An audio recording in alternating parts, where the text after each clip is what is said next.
Shut up. Live. Shut up. We'll do it live. Oh, damn. They heard me being an asshole. Exposed, Crapgamer. What a jerk. Oh, my gosh. I hate you, Crapgamer. You're the worst. Anyway, sorry to hear that. You know, I'm such a, I crack it when we're here, man. I'm behind the scenes. That's why I go through so many panel members so quickly.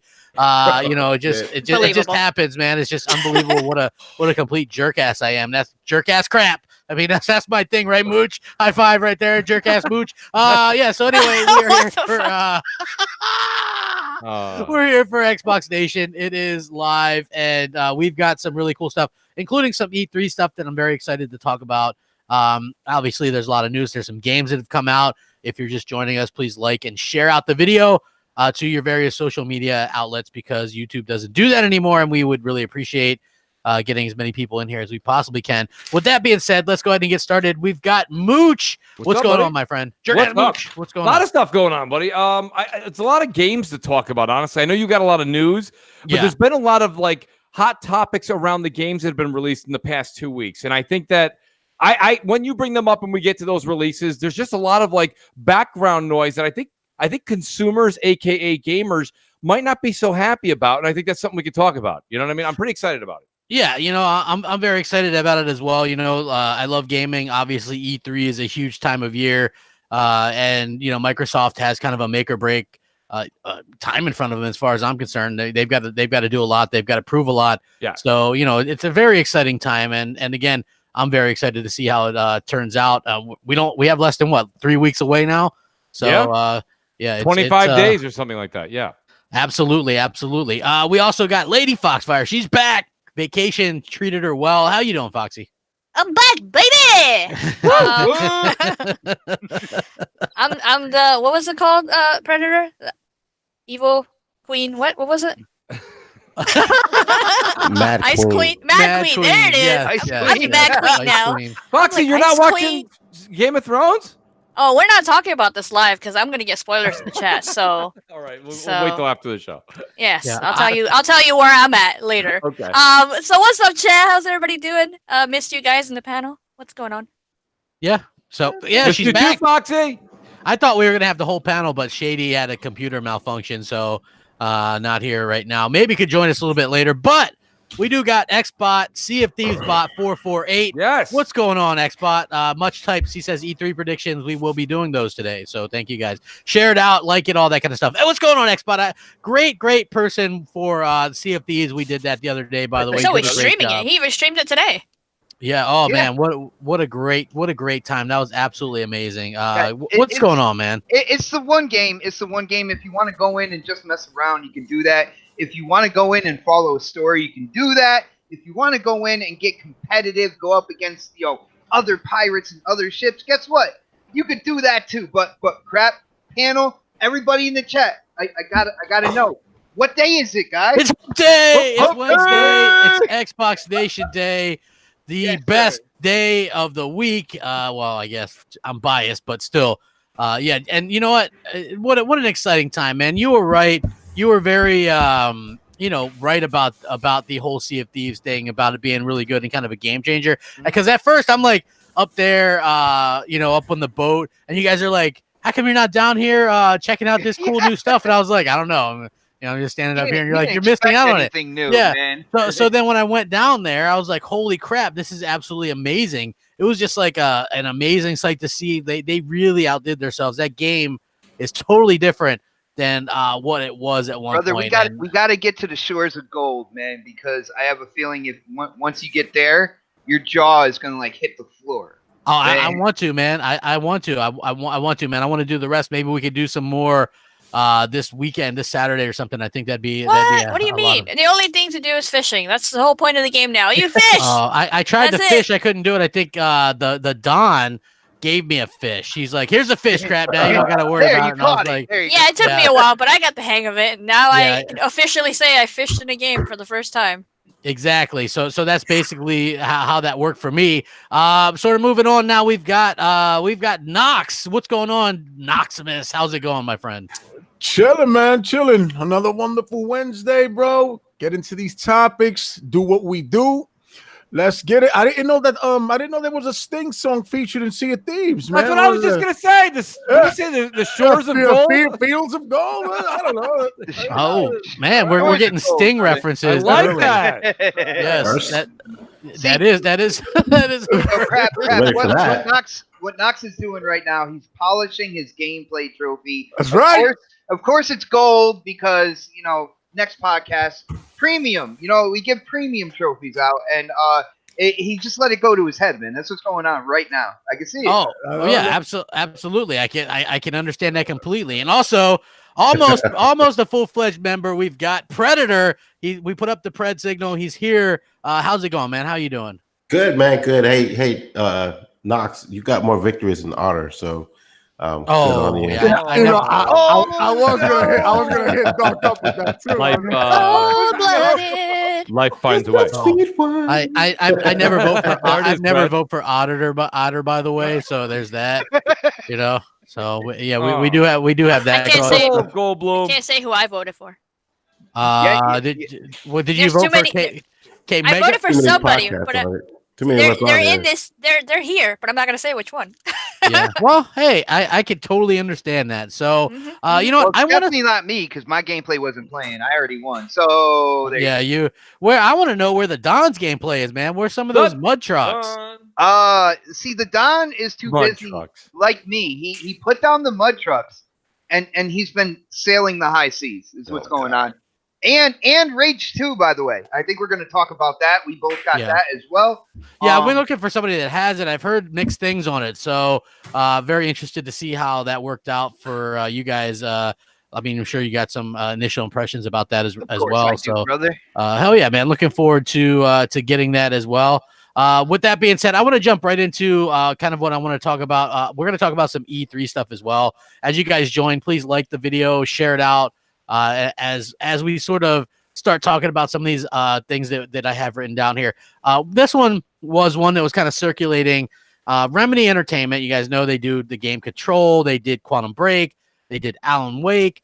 They were doing a presentation, and you guys might have seen this screenshot, and they have their sales breakdowns of who their target audience is. And this is from like 4 to 6 months ago. And they had the Xbox One listed at 41 million install base or sold. They had the PS4 at 91 million at that time, and the Nintendo Switch at 29 million, which, by the way, those were official numbers 4 to 6 months ago for those platforms. So you could take it that they're pretty accurate for the Xbox One sales numbers, which if that was 4 to 6 months ago, Xbox One could easily be at, 44, 45 million by now, which would probably be, Mooch, probably where you would put it. Yeah. Probably slightly ahead of what a lot of people would actually imagine. Again, I don't take much stock in the sales because we're getting a next Xbox. So I think that's as far as, once you get enough to where you can continue to make something, I'm happy with that. It's the rest is pointless to me. Like the comparing the two now, like 50 million lead for Sony is incredible. But I think if it's true and Microsoft has, in that 44, 45 million range, that's unexpected to me, especially where they started off this generation and seeing how they shot themselves in the foot time and time again. Their games are available on PC. They haven't really had any killer games this generation, in my opinion, and maybe some earlier games. They have some fun stuff now, but clearly not on the same level as some of these Nintendo and PlayStation exclusives. But realistically, they haven't had a lot going for them. I mean, they got some great services with Game Pass, but nothing that really is, in my opinion, really is going to draw people in and go, oh, I got to get me an Xbox, And so to be at 44 million or whatever it is now, that's incredible to me, almost unbelievable that they would get that many. Of course, most people You're believe lying, man. We're still at 10 million consoles. I know, dude. Most people do. 4 Most million. people still believe that little like that 14 or 18 million, which is obviously nonsense. But I think that it's just one of those things. Let me ask you guys a question, Crap, to be honest with you. So recently, it was also mentioned how many Switches were sold in Japan. And it was just recently stated that the Switch now has surpassed the PS4 in Japan, right, in sales. And what I'm saying is this. At this point, it's like, why doesn't Microsoft show their numbers? Like, you have Nintendo showing their numbers. You have Sony showing their numbers. Microsoft at this point, like everybody knows, it's the most worst kept secret, right? That Xbox is probably going to lose the sales race this generation. So at this point, if let's just call it is what it is, right? You've got Sony at, what is it, 97, 98, 99, 100. It doesn't matter. Give them 105. And then you've got Microsoft coming in at somewhere between 42 and 46. No one's really truly sure. And you know that Nintendo's pushing close to 38. I think someone said 34 million, but maybe it's 38 million overall. Somewhere it was in that like area. 38. It was 38 million. All right, that's fine. My point is that we know that we have a year and a half left in this generation. Nintendo at this speed can't be stopped. They're going to definitely claim the second spot. And realistically, if you look at it as far as time and attendance, Nintendo actually wins the generation in the short amount of time. They're catching up. They would catch up to Sony if this was indefinite. So, Microsoft at this point not allowing that number to come out, it looks ridiculous. Like, having all this... They're not announcing that number? Go ahead. Why? That's not their metric. That's not what they're basing their metric on. They're basing their metric on income. And for us fanboys, we want to hear that number because we want to be able to compare it. Well, isn't it? No. We got to stop a lot. I'm trying to just talk the industry for a second here. I'm just saying, if you go up and every single person that's in the same race as you is giving their numbers, and you're like, no, we're not. You might as well just give. You might as well just give the numbers. Like, it looks at this point, it looks ridiculous. But it is like Pred said. Microsoft pretty much just wants to sway it to those numbers that they're putting out. They want you to become comfortable and just. But again, you know what though? And Knox, guess what? That's fine. I completely agree with you and Pred. I completely agree with you. By the way, in case anyone from Microsoft's listening, that's not working. Everybody knows they're in last place. Oh, everybody knows that. Right? But I'm saying it's the worst. We talk about mind share, right? We want they're trying to get that mind share. We're not going to give you these numbers. We're going to give you these numbers because that's what they're winning in. Like the financial. I'm plenty okay with them losing the console sales race, but at the same time winning the software race. I'm all for them doing. Like, they're probably leaps and bounds ahead of their competitors in, the xCloud and streaming and the things to come in the future, and possibly Xbox Live. Although they somehow say that, I believe PlayStation Plus is got more active members, etc., paying into it. But Microsoft nonetheless is right there. So the mind share that you guys are talking about, they can still hold those numbers. But they can't, because in our minds, it's all about console sales. So if you imagine them coming out saying, "Oh, here's our official numbers. We're at 36 million," and they've actually put their name on it. Yeah, that's where we gotta change, though, because at the end of the day, 45 million, 98 million. 33 million. That shit is super successful no matter what. Correct. There's no losers here. That's my point. Just say the number, because now you've got Remedy on stage. Pretty soon you're gonna have Xbox Nation on stage. Like, who else is gonna go up on stage with a projected number besides the actual people who should be telling you the number? But what do you benefit? Guys, even about the money part of it. What all that stuff? What do we as gamers benefit from? We don't. No, nothing. The only thing we benefit is that they were super successful, which means they can continue to put the stuff that we like out. You made all this money. Where the fuck are my games? Absolutely, Pred. Absolutely. And don't get me wrong. I think everything you're saying is completely just. I completely agree with you. I'm just saying, you've got everybody going up on stage with projected Xbox numbers. And if that's us, let's say everybody on this panel is part of Xbox. Would I be like, I'd like to report my own numbers? Maybe they're off.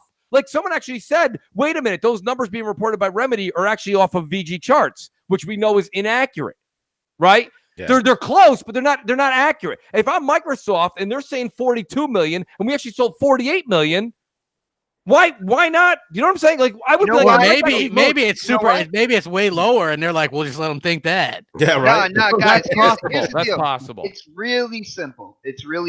Back like a couple years back, when they really decided that they weren't going to say numbers and everything like that, I think we can all agree, the Xbox division was in trouble, right? Phil Spencer came in and he talked about expanding Xbox as a platform, which, we're seeing with like xCloud streaming, Play Anywhere, stuff like that. Got the shareholders, got Satya, on board with that whole thing. So if you were going to be on board with the whole thing, it's not about console sales anymore. So why bring that back out and give an official number, bringing the shareholders and Satya back to that spot when it comes to the Xbox? So no, they're not going to say it. We all know that software is really what makes the money out there. They're expanding the Xbox platform, and they're not going to really drop down to, well, these guys are talking sales numbers when it comes to hardware, and even though we pointed in a different direction, and that's the direction we're going. That's the direction we told our shareholders.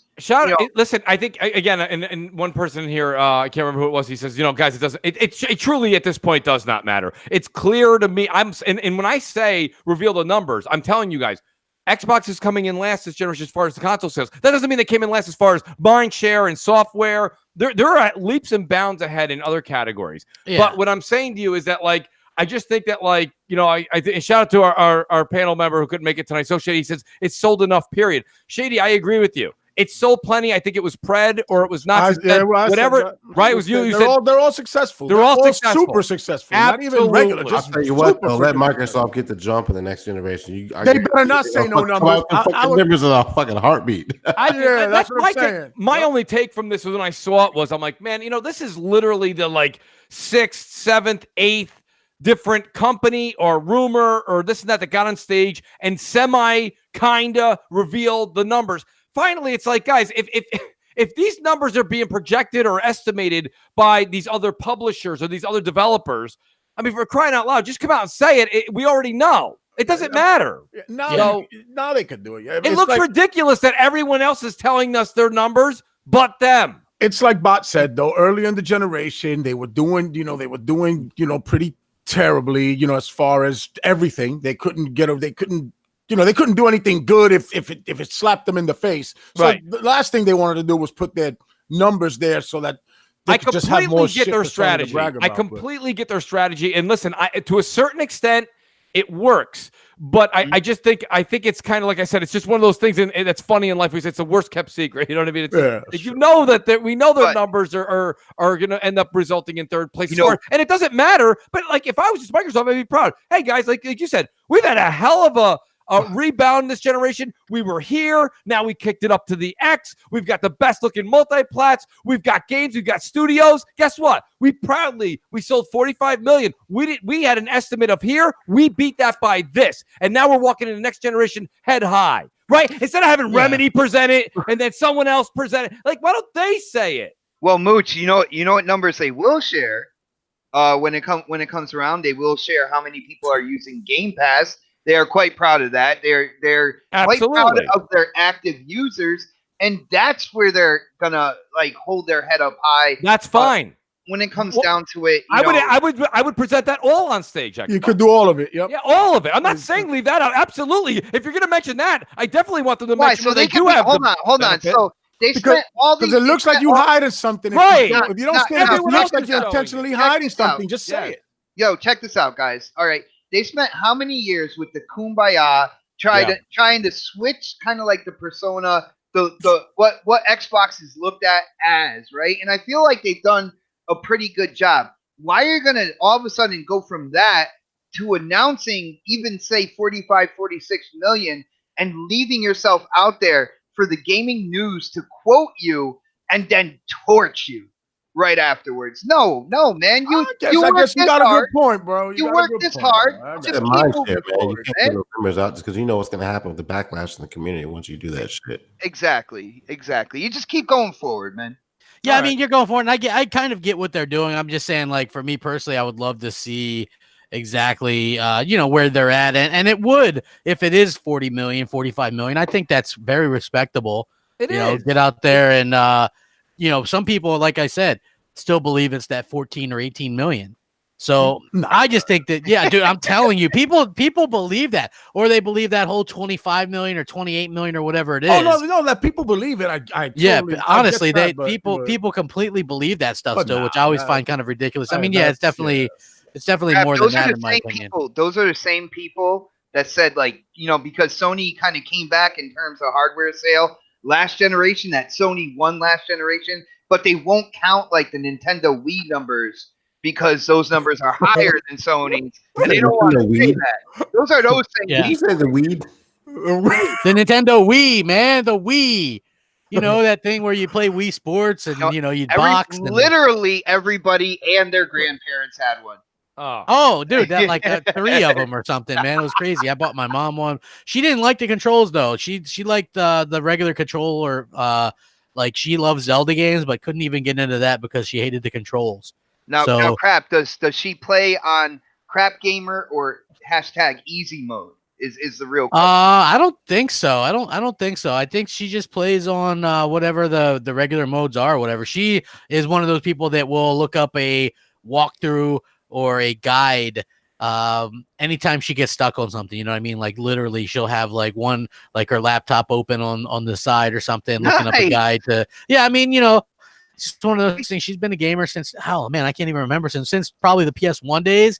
I can remember her playing Tomb Raider on the PlayStation 1 and calling this local shop and getting tips because she was stuck at places. This was before the internet and stuff. So she would call the local like gaming stop. I think it was like called Now Loading. Yeah, like 1995 or 90 something like that. And she used to call them and get like tips and stuff on how to get past certain parts or whatever. It's adorable. I like the story. I know. Well, you know what was even funnier, right? So I bought here, guys. I bought Zelda Ocarina of Time. And that's like a lot of people consider that to be like the perfect game or the best game ever. I love this game. I started it. I got partway through it and I'm working at this time and I'm doing my own thing. My mom is playing my Nintendo 64. She beats it before me, and I could never go back to it. I just never ever went back to that game. Oh damn, he got schooled by his mom. Yeah, I was just like, I never went back to the game. It was just kind of ridiculous. Hey, we got the Don in the chat. Everybody that's in there over 400 watch it. Please like it, share it out. Let's get over 100 likes. I would really appreciate that, you guys. We got a great panel here, some great stuff. We got some E3 stuff. Also, new information suggests 9.5 million Xbox Game Pass users. I'm not sure how accurate this is. I think if there were 9.5 million, Microsoft probably would be bragging a little bit about this. But if you were to ask me, I would say probably 5.5 million would be more accurate. And the reason I say that is simply put, who the hell would buy State of Decay 2? And yet that game has 6 million users, right? I know Sully, he has that game and he loves the game. But honestly, I tend to believe that the 6 million users are 5.5 million Game Pass users, and the 0.5 is sales. But if that's the case, Crap, then that actually kind of caters that 9.5 might actually be a real thing. Well, I don't think it's 9.5 to be clear. I think it's less than that, but I do, I thought it was interesting when I saw this number. Not everybody that has Game Pass is playing State of Decay 2 right now. I think we can all agree to that. So, if it's definitely if it's your 5 million, Crap, I don't think all 5 million are playing State of Decay 2, and then you're adding on that like 1.5 or 0.5 or whatever. Like it could absolutely be true. I was just waiting for you to say, 4 million are actually they're off now because it was a trial or something. Like I'm waiting for somebody to say that. No. Guys, at the end of the day, it's a great deal. They advertise it on the box. All right. I know Mooch is like, well, where is it everywhere else? And I agree with you. I feel like they're gonna do that after E3, going into the next series of hardware. But for people who have an Xbox right now, they see it on their dash, they see this, that, whatever, they see it promoted all the time. How many people are gonna look into it and be like, oh damn, I get all that for $10 a month? All right, I'm gonna sign up. I think, man, it's successful, and rightfully so. I mean, it's a great deal for a gamer. Yeah, well, according to this, which I did just link it in the chat, according to this, it was 9.5 million monthly users or something like that. So, like that to me is an incredible amount, considering even if you had 40 million Xbox One sold, you're talking about 1/4 of that engaging in Game Pass. So I think that'd be a great number. So it says, here's what it says on this article, which I just linked in the chat if you guys are wondering. It says Microsoft has not revealed the exact subscriber numbers for Game Pass, but according to their insider, it's some 9.5 million monthly users. Game Pass is an attractive proposition for publishers and developers because Microsoft pays out to developers each time a game is installed. It has become highly valuable to small independents in particular, who now find themselves with a regular income and a strong community. It's very beneficial to Microsoft as well, which doesn't need to worry about disc manufacturement and only takes a royalty cut from games that have been installed, with several games added every week. So, I mean, that's what it is according to that. And they're also talking about, Xbox Ultimate Game Pass. A lot of people seem to be talking about this. I didn't look at this as a big deal. the Ultimate Game Pass because it's literally the same price as buying a year of each up front. So, I mean, I guess it's a deal if you're going to just do it monthly and, you want that type of payment. But Mooch, what do you think about the number as far as Game Pass? Because I think Game Pass is a very attractive proposition. Yeah, I'm just not sure that that it's that high in my opinion. Well, let's look at it this way. So we always look at things like first party games, right? So first party games that are uber successful. God of War, for example, that's rumored to have, if it didn't hit 10 million, it's around that 7 million, 8 million mark, right?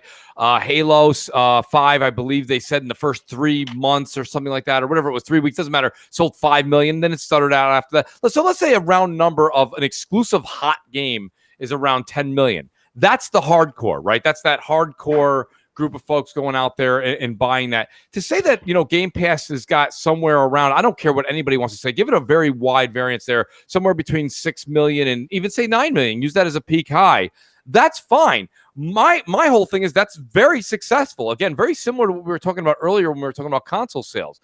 People like to poke fun and this and that, but these numbers are very, very good. My thing was this: if we could all be a fly on the wall in corporate, Xbox headquarters out there in Redmond, and somebody was actually to say, hey, these are our numbers, somebody probably says, those numbers are fantastic. However, when you pitched this to us, and this was supposed to be the GameFly / Netflix of gaming, right, digitally, I thought we would see something a little bit more in the higher tier number because we would reach more casuals. That's what I'm saying. I think that what you're seeing here with, let's say we make the number a little bit more reasonable, just to be fair. Say it's, what would you agree, Crap? 6 million, 7 million? I mean, is that where you're I would stay about 5.5, 6 million. Okay, fine. So let's just say 6 million. I mean, even if someone wanted to go, no, Mooch, you're wrong, I'm going with a 9. Fine. That's fine. Yeah. What I'm saying to you right now is that is a hardcore demographic figure. Right? When you're talking about 100 million PS4s out there, 40 something million Xboxes and 30 something Nintendo Switches. Right now, some of those are all multi-console owners. So even if you bundle that all up and you kind of do an average real quick, I'm just in my head, I'm just 65 million, 70, whatever that like mean average is, 70 million. That's the major group. That's the group of people who own console games. That's everybody. So on Xbox alone with 40, to say that they're at 5, what I'm saying is that's the hardcore. That's the 5 million that went out and bought all the Halo, right? You know what I'm saying? That's the 5 million that go out and buy Gears over the generation. That's that number. So what I'm saying that my numbers over these years, what I've been seeing over the past 2 years with Game Passes, I would expect that they would want to see this absolutely blossom. Now, the way to do that, I know everybody still says it's just the internet. The internet is fantastic. It's definitely the number one means of communication these days. I get it. YouTube, but they've been doing YouTube. They've been doing this. They've been doing that. So my point is how about trying other avenues? I don't know. I keep using TV. I understand everybody says TV's old, yet everybody's tuning into HBO every Sunday night, right? So I mean, shout out Stop Six Docs. He says, "What up, fellas? Keep it up. Appreciate it, man. Thank you so much." Absolutely. Shout out to Stop Six. Awesome, dude. I mean, realistically, that's what I'm saying. So what I'm saying at this point is with 2 E3s now, all this marketing and advertising going on YouTube and being done all over Twitter and social media, they're somewhere between 6 and 9. I would think if they were in corporate headquarters over there in Redmond, they would want those numbers to be even higher at this point. And I don't think they're hitting the casual market. That's my point. Well, yeah, I think, it's a good start. If it is, even if it was, is a good start. Yeah, even if it's 6 or whatever, I think that's an incredible start. Obviously, Microsoft is really counting on getting this stuff out on like people's TVs and on the phones or whatever it is that their ultimate plan is. And I mean, not only that, but if you look at it, you have Gears coming up. And I definitely believe they're going to advertise Game Pass with the release of that game. Play it for $10 a month or whatnot. But then even next year with the first party lineup, and guys, let's be real here, that will be a Halo year, dude. Their numbers are going to go like through the roof, man, when it comes to Game Pass. And like I said, rightfully so. You already have a whole bunch of games in there, all different genres. You got the first party games. Sea of Thieves has caught at least a revival in terms of playing the game. People out there playing the game. Because I heard it got pretty kind of like deserted before the anniversary update. And now that I see ships in there all the time. Well, yeah, it comes in waves. No pun intended. Hold on, Pratt's Junie says Game Pass is on PC too. Not exactly.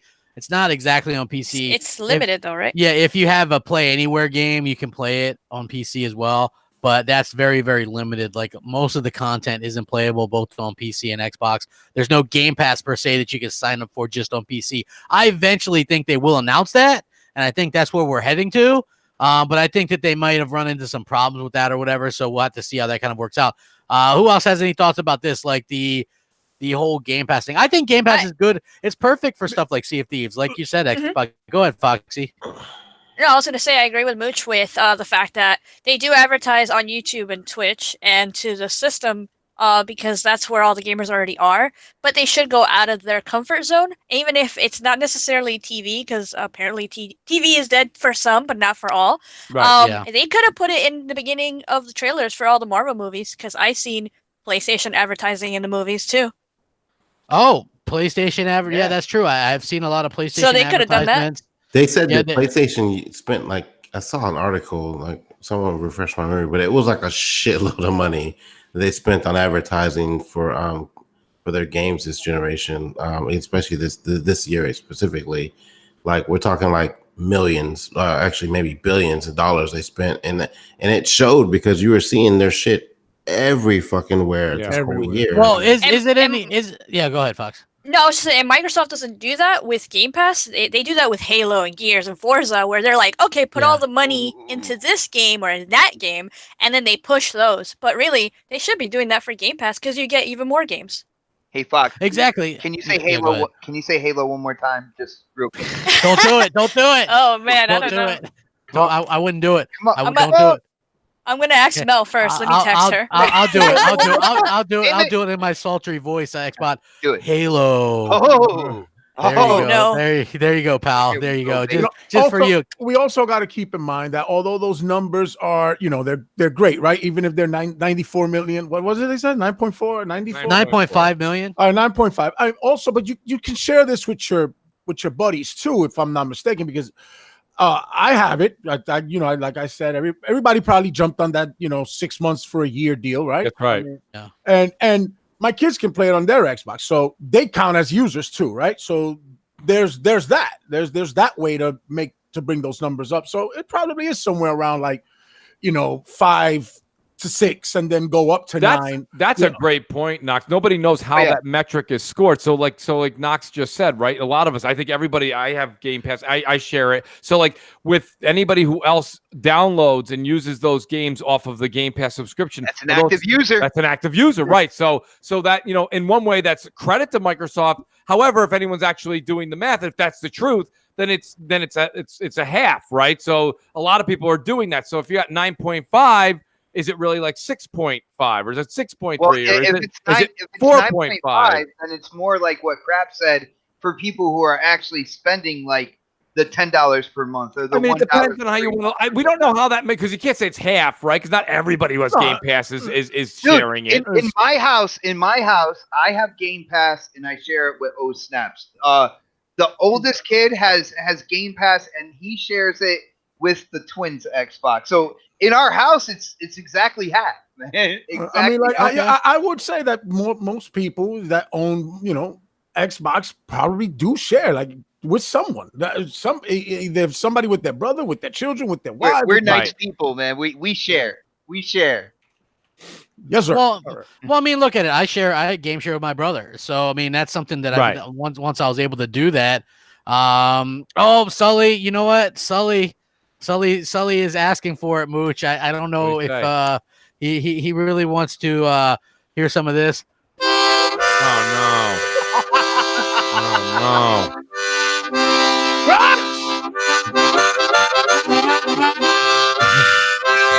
Almighty.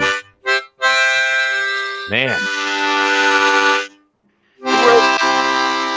World's crappiest harmonica, right there, everybody. Hey, man! Actually, this is a great. I just forgot. I gotta go wash my hair. Bye. Hey, I heard that before, but it's been a while. You know what I'm saying? Hey, everybody, hit the like button. We appreciate you guys coming out tonight. It's going to be a really good show. I think that Game Pass is doing great for Microsoft. I just, would love to see a little bit more bigger stuff in their day one, and that would get me interested, right?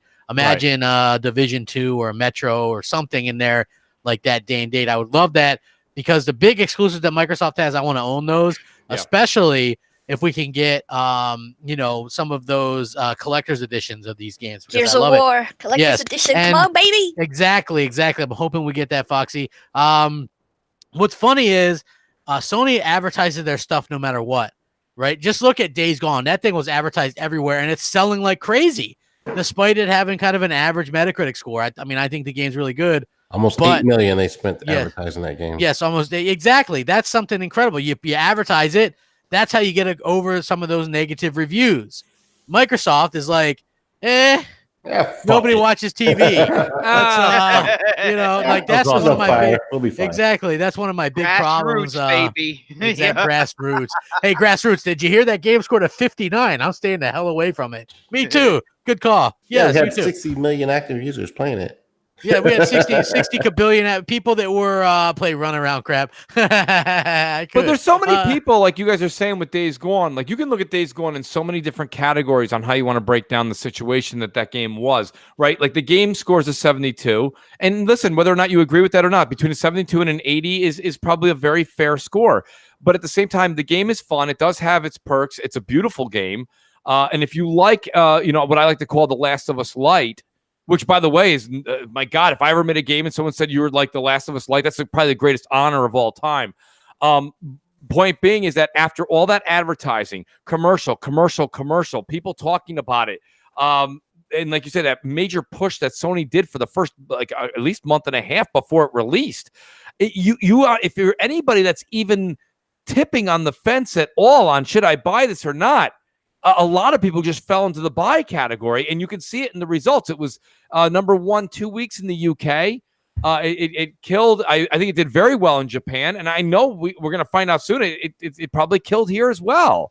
And everybody that says, you just have to rely on YouTube and an Aaron Greenberg tweet, that's not going to do it. I mean, Spider-Man was on the sides of subways. It was in movie theaters. I remember seeing during NFL games, Red Dead Redemption 2, just nonstop. I mean, it was it was in your face. And that's not even their first party. That was just buy our console, I swear, So, it is what it is. Well, let me ask you something, Mooch. Do you think that, I never see Aaron Greenberg tweet anything anymore lately, unless it's shoes or something anyway. But, I would love to think that Microsoft is just holding back till quote unquote next generation, whatever that is. Do you think that that's the case and that they're going to come out? Because Foxy was right. Microsoft does not advertise for anything unless it's something that's a sure bet. Yeah, it's a sure bet, right?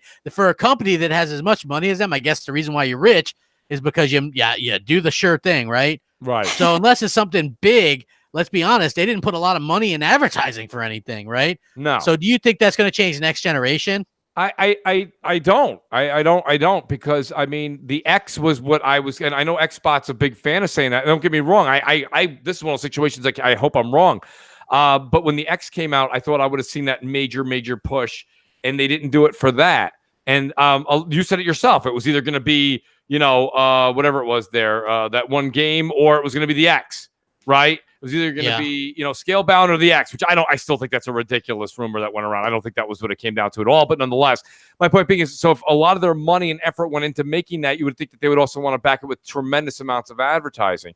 My point being is I think that they're going to do the same thing here, because we can't sit here and say for the first 40 minutes of this podcast that their metrics and everything they're moving for is in that digital world with xCloud and Game Pass and this and that, and that's the direction they're moving in. And then all of a sudden they're going to go back to the old-fashioned way the minute that the Anaconda comes out, and they're going to be on TV and doing magazines again. I don't see them going back to that. I think they're going to stick with what they're doing and move forward that way.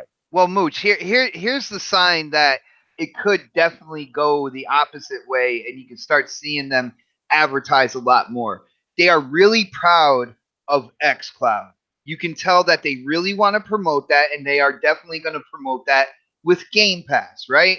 So with that being said, if you're going to heavily promote, streaming games on whatever device, whether it's your cell phone, tablet, or whatnot, you got to also promote the games that are within that, their first-party games. So I have a feeling that when it comes down to it, because of xCloud, because they want to show that you can play your games, stream them anywhere, any device. That's a real big thing for them. That's a real big thing for Satya as well. They need to do it. That's a real big thing for Satya. Satya is all about the cloud and streaming and everything like that. You know, Satya is signing off. He's like, you know what?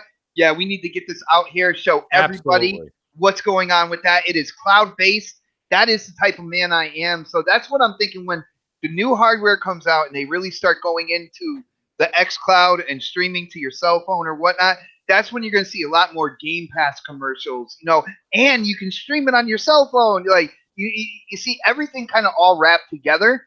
And that's why I'm thinking that, you know, when they do come out with the new hardware, you're going to start seeing a lot more XBot. Think about what you just said. If we break that down, right? Everything you said is true, but it's not true for 2020, right? I think that like perfection is a thing. It's not to say that xCloud or Stadia won't be there in 2020. Since when did Xbox release anything perfect? No. I mean functional, working really, really well. I mean perfection to where you go, hey, nothing is perfect. But you say this is working really, really well, right? So what I'm saying to you is that I agree with what you're saying, but that's all 2022, 2023. It'll be like 2022, 2023 before. People are testing xCloud right now, and they are expanding the base of people who are testing it out. Dude, it's a lot like closer to us than what you're saying. I don't think so at all. I really think it's a good 3 years out before people are using that as an actual source of reliable gaming. But no, it's an add-on, brother. It is an add-on to your PC and to your console right now. That's where they're going to introduce it in when it comes to marketing, an add-on, okay? I agree with you, but they don't need to wait for that tech that's a little I'm not saying the ways off. They can look like Gears is coming out this year, right? They could simply do a whole humongous advertising campaign for Gears, put it everywhere, put it in fucking Taco Bell boxes again, put it on TV, put it on YouTube, and then right there, you know, get it and also available date and date on Game Pass. You know what I'm saying? Just throw that shit in there at the end of the commercial like they always do. Absolutely. Kill two birds with one stone. Absolutely. That's how you get it done. That's how you get the job done. That's what they need to do. Yeah, you have the graphic of Game Pass at the end of the commercial. So they're making enough money, right? You got 9.4 million Game Pass subscribers. Put some of that shit towards some commercials. Exactly. Now, where I didn't get a chance to finish though was, and this is what to answer XBot was XBot saying they're going to come out with all these things next year, including the Anaconda, xCloud Anaconda. Well, that's when they're going to do it. Well, like I said, I don't think they're going to actually put the xCloud and all of that will be kind of pushed a little bit later. Like Knox is saying, why don't they just start advertising now? You want to start getting there's no more crucial time than this generation to look at what's going on. People are building up their collection of video games digitally. And the more time that goes by that you don't get more people to buy into your system, regardless of what it is, into your ecosystem, that's the harder it's going to be to get them to come into it later when they keep buying for another 16 months. Especially when they got other competitors coming into the market. Right. I am not saying that they are right for thinking that. I am trying to put myself in their shoes. Right. I understand what they're thinking. And when it comes down to it, you know, they're definitely going to advertise Game Pass a lot when the new hardware comes out. You know why? They've got a great library right now. Why would they wait? That's what I'm saying. It's brand new games. They're not going to wait. I think after E3 they will. Hold on. Brand new. That's what Xbox is saying. Brand new Halo game, right? You're for the first time ever, a launch lineup, first party launch lineup. You're going to be able to go in and get new hardware and not have to think about, all right, well, I got to save $60 extra here. Well, I actually want 2 games, so it's going to be more like 120, stuff like that. You can go in and get a brand new Xbox, go home with the Game Pass subscription, and not have to pick up the first-party launch lineup and still be able to play it as soon as you download those games when you get home. That is going to be a big factor, and they better. It's not that they are going to. They better advertise that when it comes to Anaconda. It's gonna be interesting to see. Yeah, again, I think that's if they really want to go all in, you've got to do some better advertising. I actually think they will advertise really well. What's up, everybody? Hit that like button. I see Mel in the chat, and there's the Don and TiVo. I haven't seen him in a while. What's up, Spider-Man? How's it going, everybody? Oh shoot! Please Snaps like is it. here. Yeah, Snaps you're definitely significant are. You better be on your good behavior, Watch Xbox. out, guys. She's a girl. Yes, No, I'm just exactly. playing. Yeah. She said you're in trouble. Yeah, you're in big trouble apparently, Always. Xbox. You didn't wrap her coil right or something. I don't know, but Yeah. and Mooch is like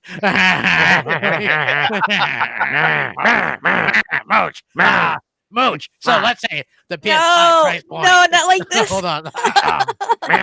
So the PS5 price point, possibly $499, which you've been saying this for a while. Would this be a mistake because Lockhart rumored to be $399? This was something that, like, even though we talked about it a little bit before, it didn't fully compute that you could look at maybe $100 cheaper Xbox version. And that's exactly what PlayStation 4 did to Xbox this generation, was have a $100 cheaper console to start with. Like, to me, that could be a really smart move by Microsoft to have two different versions. I'm curious to hear what the Lockhart can do, to be honest with you. That's where the question is. Crap. Exactly. But do you think that would be a mistake for Sony and maybe a little bit cocky to go out there and try to compete with the Anaconda when realistically they have, in my opinion, Sony has the mind share and has for a long time. All they need to do is have great games. And it doesn't really matter the power. You're talking about the power crown right now is definitely Microsoft has it, and it's visibly noticeable in a lot of different games moving forward, multi-plat. That noticeability will probably be diminished by quite a bit the minute the next generation begins. So there's no doubt that I think everybody will agree with this. I think because I've even talked to big time Sony fans, and they've said to me, Mooch, we're well aware. We're well aware that it's not going to be as powerful as the Anaconda. We don't care. So what I'm saying to you is they're going to be cheaper than the most powerful console, but there'll be more. And I don't think that's being cocky at all. They're going to be more than the Lockhart because they know that console is more powerful than that one. So it's really just. How do you advertise that though, Mooch? Right? You're like, buy the PS5 for $499. Then we're more powerful than the Lockhart or whatever the hell that is, but not as powerful as the Anaconda. Well, so greatness awaits, crap. That's all. They're going to do the same thing Xbox did this generation. They're going to come in with the weaker console, and then they're going to come out with a more powerful console than the Anaconda. About their refresh is going to be more powerful, like they always do. Like, why compete with something when you're already? I think, like, from the business perspective, this is what I would do, right? So they already have mind share. They have the fan base, and they know people are going to buy their console because their ecosystem's there. They don't have to have the most powerful console right now. So Microsoft's mistake with that was, like, they came with a weaker console and a higher price point. Whereas this situation is a little bit different. They have the fan base to support it, and they know how fickle gamers are nowadays. They're going to stick with that fucking PlayStation, at least in the beginning.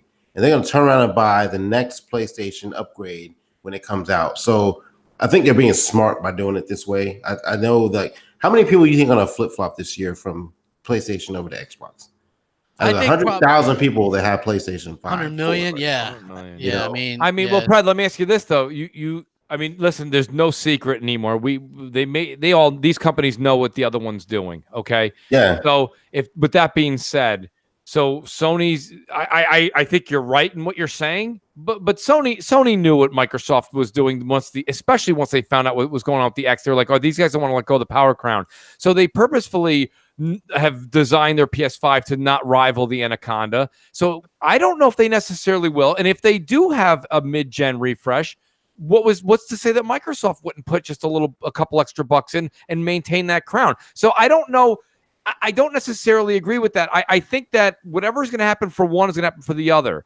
So this being the case, it's going to be on par, though. But they're both going to be on par. Listen, even though the refresh will be basically on par, each system will be on par with each other. But, like, as long as they don't lose a lot of their fan base when they switch over to the PS5, if Sony maintained their fan base when the PS5 comes out against the Anaconda, then the whole first part of what you said is out the window. Why would they spend that extra money on the hardware when they don't need to? They're in the race. They will eventually, because they did it this generation. I think this generation was different. This generation was done that way because they both underestimated When have we not had a mid-gen refresh? You know, everybody made fun of Microsoft, but Sony was equally underpowered. They were both underpowered. It just so happens Microsoft was more underpowered. True. It's true. When have we not had a mid-gen refresh in the past, 2 generations? We never had a mid-gen refresh. We just had different new SKUs of the same product. Yeah, the power wasn't anymore. It's not. These are different consoles. These offered you more than what the vanilla consoles offered, right? So I that's why I consider it a mid-gen refresh. I don't think that's gonna happen like that. Look, the X set the bar as far as price goes. $499 is the standard. I said it then, and I stick by that now. So I don't think it's going to hurt Sony at all. And the Anaconda is going to be more powerful. And there's my air quotes, yeah, but not that. It's not going to be so leaps and bounds over the PS5. It's not going to be such a significant difference. So I think it's going to be about 180 pixels, man. some old bullshit like that. Maybe one blade of grass more type shit. Can't wait for those videos. Back to that. Well, don't go back to Grassgate. Yeah, all right. That's what I'm saying. So they're going to be in the same ballpark. Yes, it's a smart move by Microsoft to offer, hey, I got one here for 400 yuckers. It's a little less yuckers. Here we go. It's a little less powerful. You know, it doesn't have all the bells and whistles, but you can play everything on it. You know, go ahead and get that if you want to save $100. You want the premium stuff, you pay the premium price. And that's it. That's how it's going to go for both. And and as far as like a mid-gen refresh for those, real quick, my bad. Yeah, and no, I'm listening. Like, I'm trying to gauge how much more powerful can these things get? Like, what are they going to offer you in a supercomputer? Well, I mean, I think that's the thing. Look at art. Most people are not playing on monitors, right? They're playing on TVs. And at this point, you know, I've been looking into it. TVs, I guess in the next year, 2 years, maybe 3 years, are all going to have FreeSync in them and probably 120 hertz capability. That's fine. But that being said, there's still only going to be probably a dozen, maybe 2 dozen games that utilize that 120 frame or that unlock 60, right? Majority of next generation games, and even the Don, shout out to the Don who's in the chat, who me and him had a great debate going back and forth. It could have been, I can remember it was Xbox Nation or Crossfire. And I said, geez, you know, I think gamers are demanding 4K 60. And he said, you know, Mooch, don't get your heart set on 60 frames for every game. That's not necessarily going to be the case.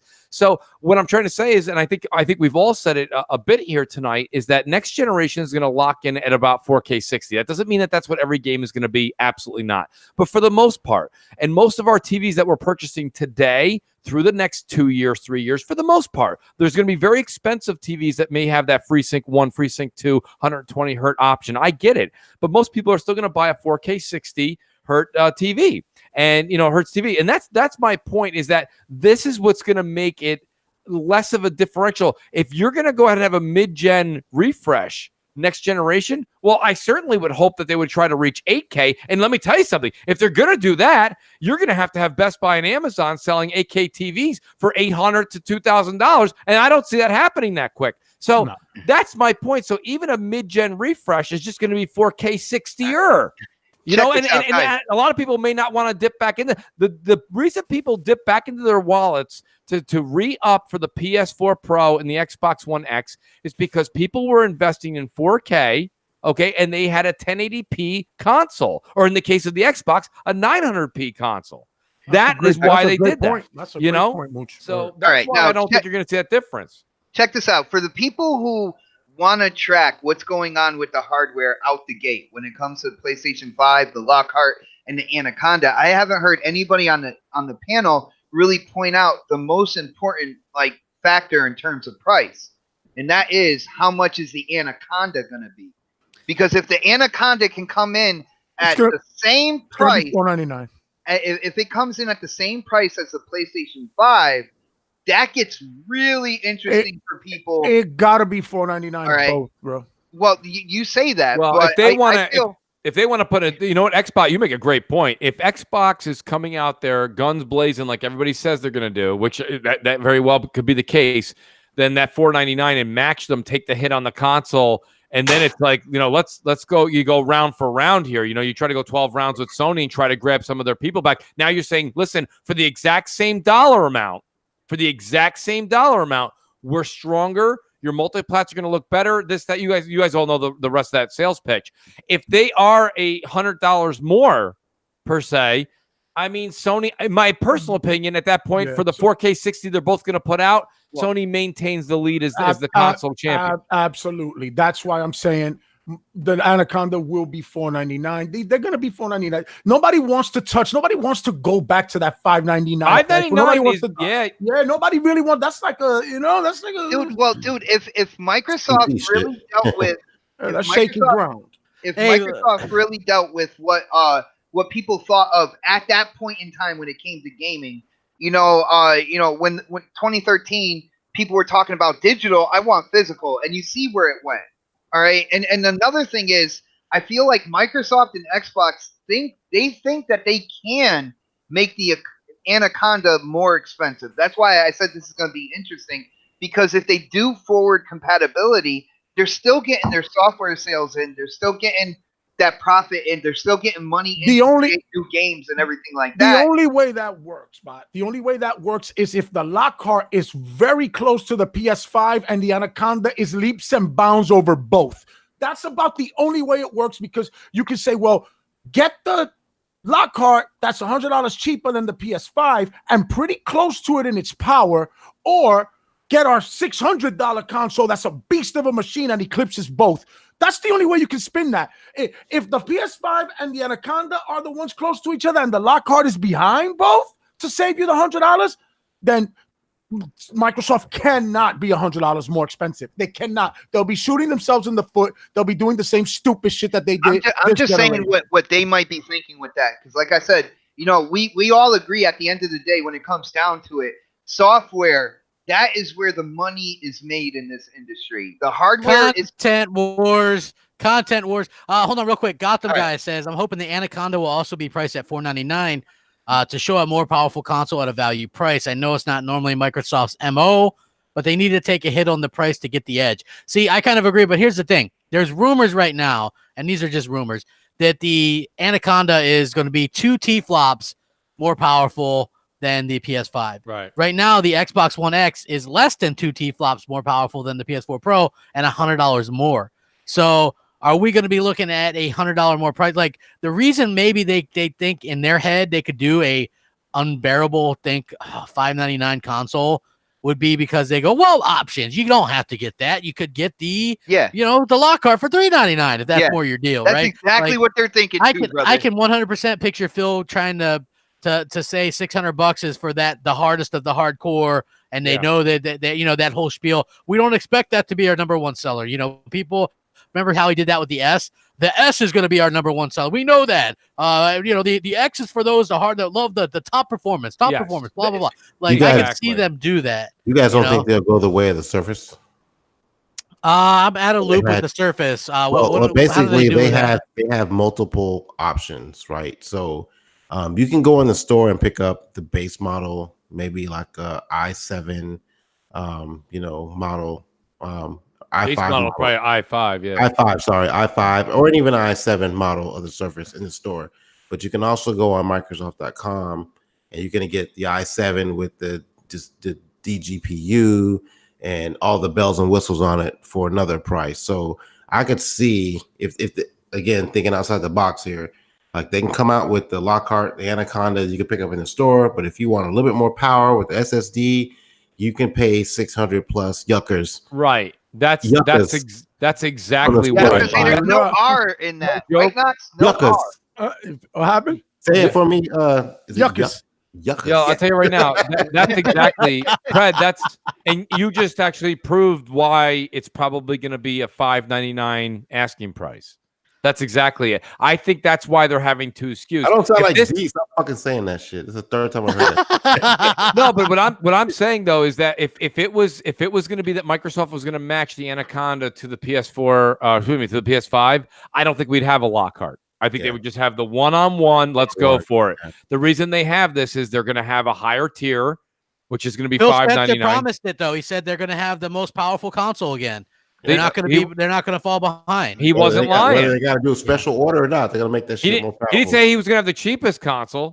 Yeah, exactly.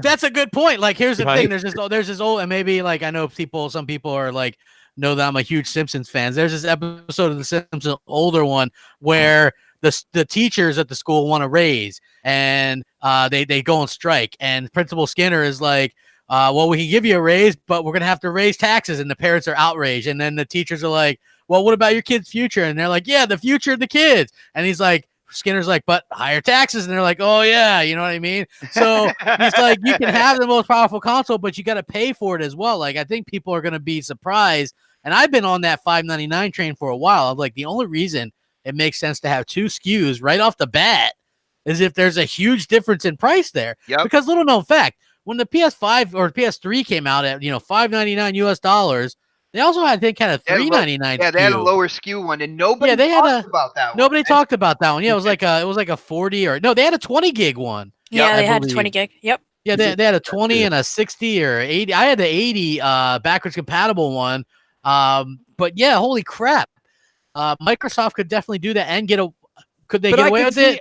Yeah. They can. Sure, they can. Going to buy the most expensive one power they could possibly get, because it's not like you're building a PC, right? You're getting you come home to get out of the box, play the game. Yeah, plug it in and play, and you get the best graphics and the best resolution. I can already see Phil. Phil has done numerous interviews already where they say, Phil, how could you have something that's $600? And he'll be like, very simply put, if you want the premium service, it's $600. If you don't, we have this other one that is outstanding. And he'll sit there and tell you. Like, have you ever watched, if you guys don't believe me, go back and watch the last 2 like Apple keynotes. They show you the $1,200 phone, and oh my God, it's glitz and glamour, and they do a little ad, and then that phone. but then they spend a solid 20 minutes out of the next, remaining of the show, kissing the XR version, or whatever. That's the one. It's like, we dip this in all the colors, and you can have purple and orange and pink, and it's like, and it's got an LCD screen, not an OLED screen. But don't worry about it; it does everything. And it's like, then when somebody goes, Tim Cook, how could you ask someone to spend $1,200? Whoa. I didn't ask anyone to spend $1,200. If they want the glamorous one, it's $1,200. If not, we've got one for $699. That's pink and purple and orange and blue. Still has the Apple logo, so obviously it's fine. Right. Think about what's transpired over the last couple of years, right? So we've got the store, the controller store, right? Where you can buy whatever controller you want. You got the Surface Book, the Surface Pro. You can customize those. The only thing they don't have in their inventory that's customizable like that is Xbox. So I don't think it's completely out of the ideals for them to do something like that. Like, I could easily see them going that way to some degree, where you have to special order that God box. I'll call it that for now. Hopefully that sticks.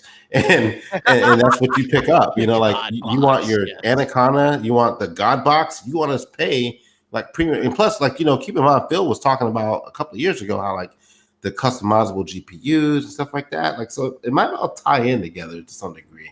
He might have been over speaking at the time, but like, it makes sense to me just seeing how they sold products the last, several years, specifically with the Surface Book, and considering that team has built the X and they're probably building these next 2 boxes, I can see it going that way. So I guess we'll wait and see. But I hope when somebody asks Phil on Twitter, like, Phil, do you really have the guts? How could you charge $599 for the Anaconda? I just hope he answers back #courage. God box. Courage, God box. Hey, thanks, Mel. Yeah, the Sony fans are freaking out because think about it. They're not going to have the more powerful console this gen upcoming, right? Sony's not. That's just a fact. And they might not even have the cheapest console either.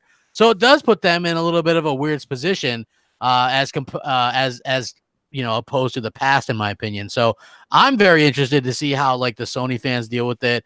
Because we heard it like when there were rumors that the PS5, when Mark Cerny first came out and he was like 8K, like they were all running with this stuff, right? Like it's going to be amazing.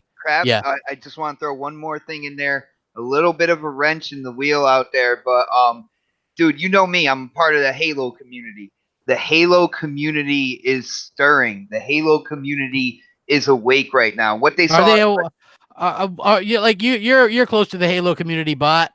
What is that? The Halo community on Xbox, or is it the Halo community on PC? Out there on no, it's out there on the internet. Yo, there are people who have purchased a PlayStation this generation, but after seeing the Slipspace, kind of like the engine demo, and seeing that like Master Chief that they saw there and all this good stuff, there is a huge huge buzz right now of just Halo fans that might have skipped out of this generation when it came to Xbox. After Halo 5, and they felt like they were disappointed or whatever. But there is a huge buzz right now. So don't. You might hate, people out there might hate the Halo franchise. They might be like, oh man, another Halo. Halo Gears and Forza, Halo Gears and Forza. But the millions of Halo fans that are out there, And their eyes are on E3 right now. And if they see anything come to fruition, like a more open world game with RPG aspects, a living world in the Halo universe, there's going to be a lot of people lining up to play it on the new series of hardware, man. I'm telling you. Okay. On the God box? That's what they're going to play? On the God box. You could play it anywhere. Hey, well, we got over 500 watching. Hit the like button. Let's see if we can't get 200 likes. Mel's always busting my balls lately, Bach. What's the deal with that, man? Is she people hating on Crap Gamer. It's a first for me. I'm not used to this, guys. Quit picking up. Dude, that's how you know. That's how you know she's cool with you, brother. Oh, okay. Just to know, man. Sir X-Man says, give it to Luca. No, hold on. He says, sorry. He says it's all about choices. If you want the car that is basic, or do you want the car that is fully loaded? That's why we live in the United States, baby. Generation of options. Options.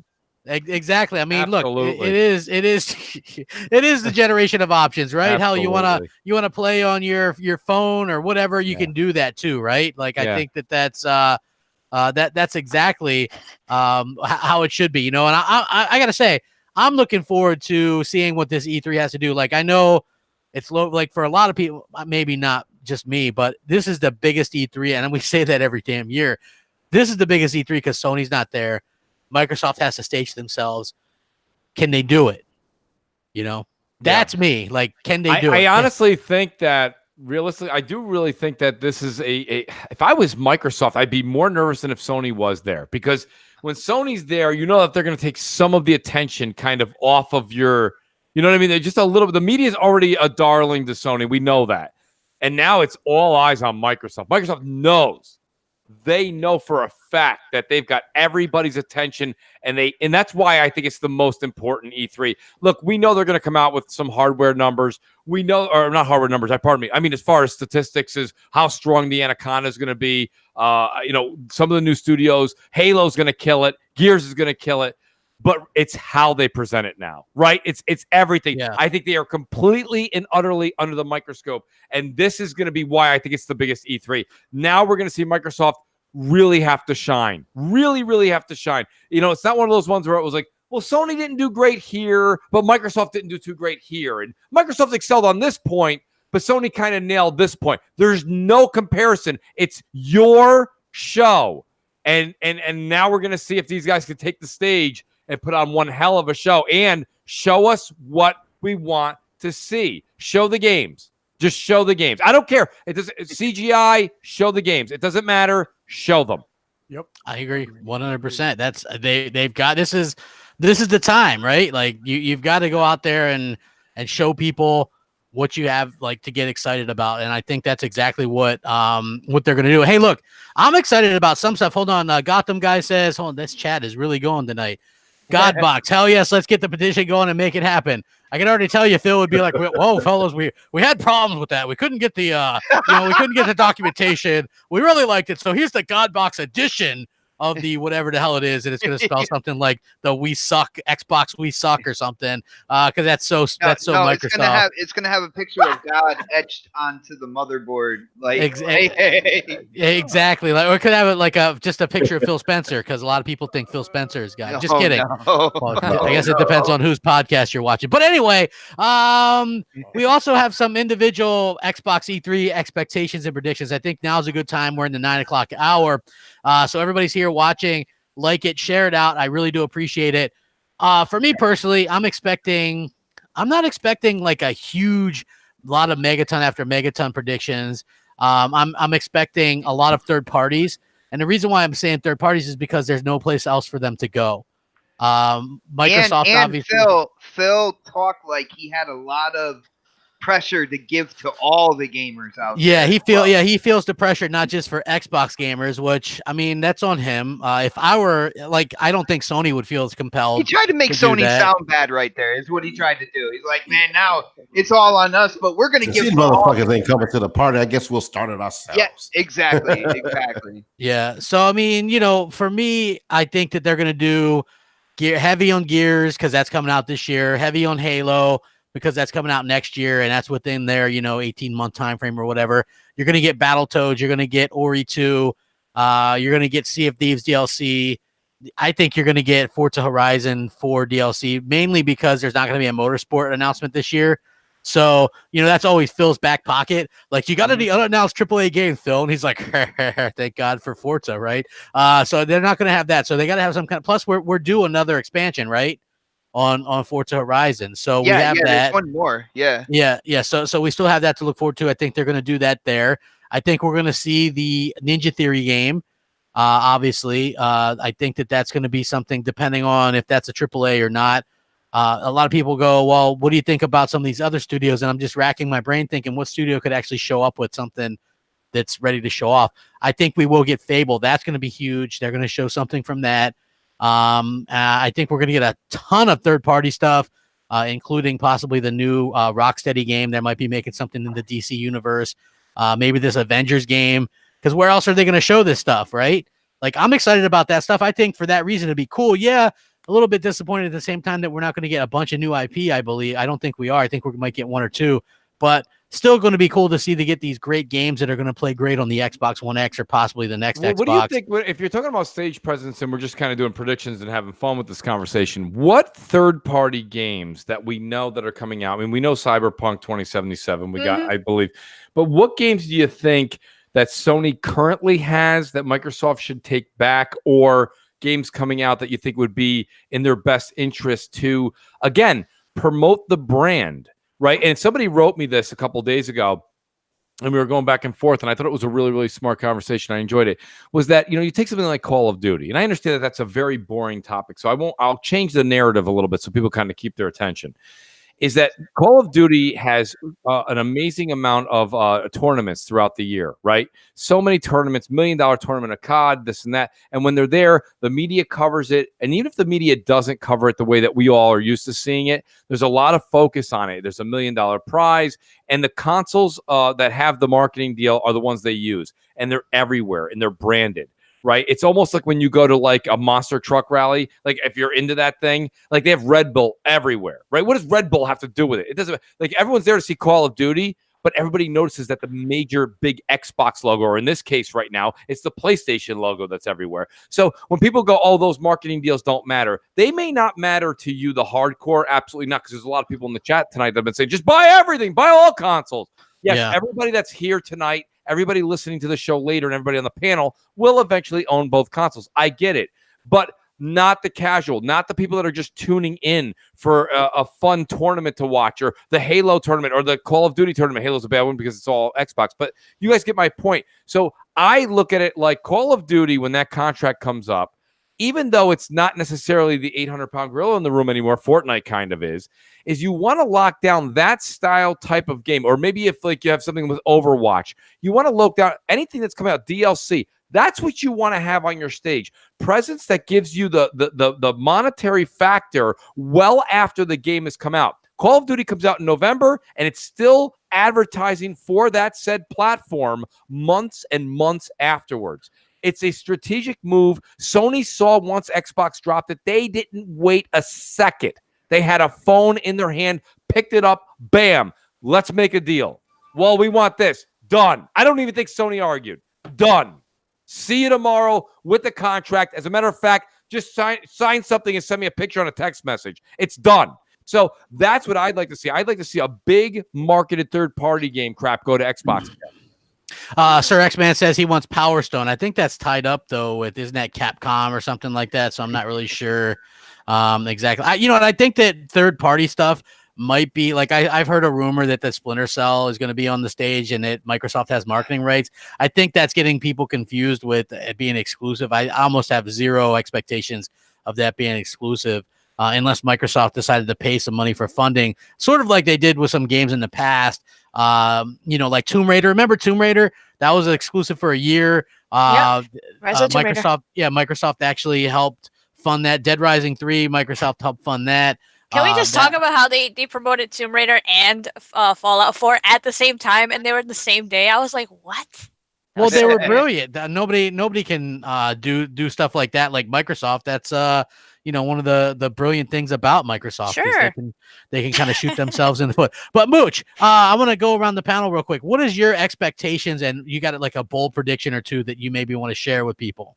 I mean, it's not necessarily a bold prediction. I think I gave my one big bold prediction a second ago. Is I think that they're going to lock down something with a third-party company that's a major multiplayer game that puts them back on the map. Equivalent to like a Call of Duty or equivalent to like a Destiny Madden. 3, baby. Destiny 3 would be a dream come That did true. cross my mind. I don't know. Is the contract up with Sony? I think the contract was with Activision. Sony and Activision, man. Right. Yeah. Okay. And Bungie already came out and pretty much announced that the reason there's no cross-platform progression is because Sony said absolutely not. Right. Other than that, they wanted to do it. Right. So I mean, I guess I would go with Knox. If you want to do just like, absolutely blockbuster, have fun like we used to have fun, and just say what's going to happen that you want to happen that maybe probably isn't going to happen. It would be right. Yeah. It would be the rekindling of the marriage between Bungie and Microsoft. That would be something outstanding. Toby G's in the chat says something that I wouldn't have written down. I'm unbelievably looking forward to it. But Microsoft locking down the Borderlands 3 marketing rights would be something really great. I'm looking at third party because, to be honest with you, as far as first party, I think we've beaten that drum for months now, right? We know Halo, right? Halo Infinite, Gears, possibly the Halo game. We're gonna see Ninja Theory, and then then we're gonna see Fable. three more. You're gonna hate what I'm gonna say. Three more acquisitions of different companies. I get it. So that's what you're going to see as far as that. I would love to see them either. And the only reason Lazim in the chat says Call of Duty, absolutely. But I don't know if the Call of Duty contract is up or not. If that's up, that's what I'm thinking, crap. That if you really want wow factor, the wow factor is Microsoft is already going to blow our socks off with what they're doing first party, right? They are. You're going to see 3 new companies. You're going to see Halo Infinite. Halo Infinite's going to. I think we're going to see at least 3 new studios as well that they announce. That's just. I think that's. And then you're going to see probably two new IPs. I think they'll show. It doesn't mean you're going to see gameplay. Yeah. Okay, but you're going to see maybe CGI and a great looking trailer. And then, if they can lock down a COD or a Bungie again, not Bungie like absorb them, but Bungie as far as getting back Destiny 3. I mean, they get Destiny 3.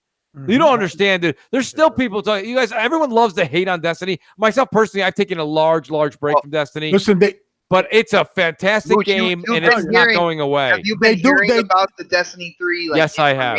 Yeah, dude, it's going to be the biggest Destiny yet. You do Destiny 3. You unlock that cross-platform progression so people that are on PlayStation can cross over and bring their shit with them for the new man. They'll kill it with that. Absolutely. Move like that. So I mean, that would be my prediction to have a good time with the conversation. Does that mean it's going to happen? Absolutely not. But it's fun to think about it.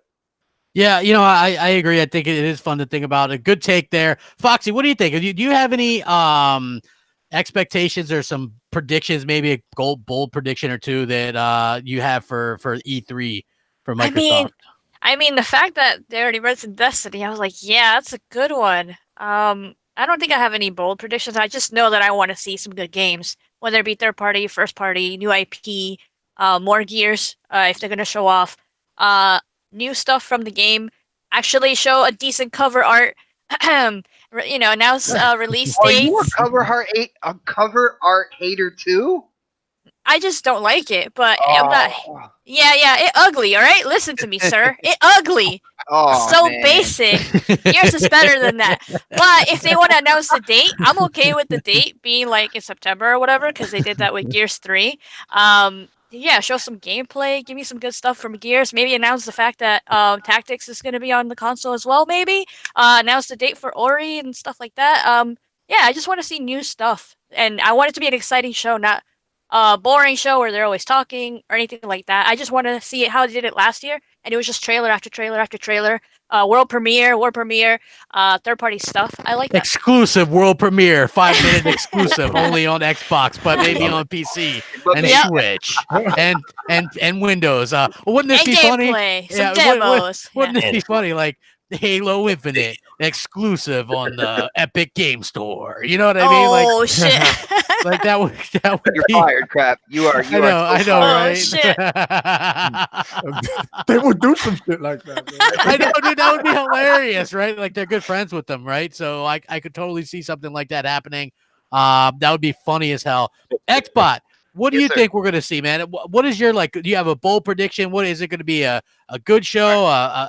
What do you think, man? Well, dude, first off, I gotta say, you know, every time around this year, I get super excited no matter what it is, and you know, E3 comes around, it's definitely for the gamers, man. I love, you know, checking out exactly what everybody has to offer on their stage. I am super disappointed that Sony isn't going to be there.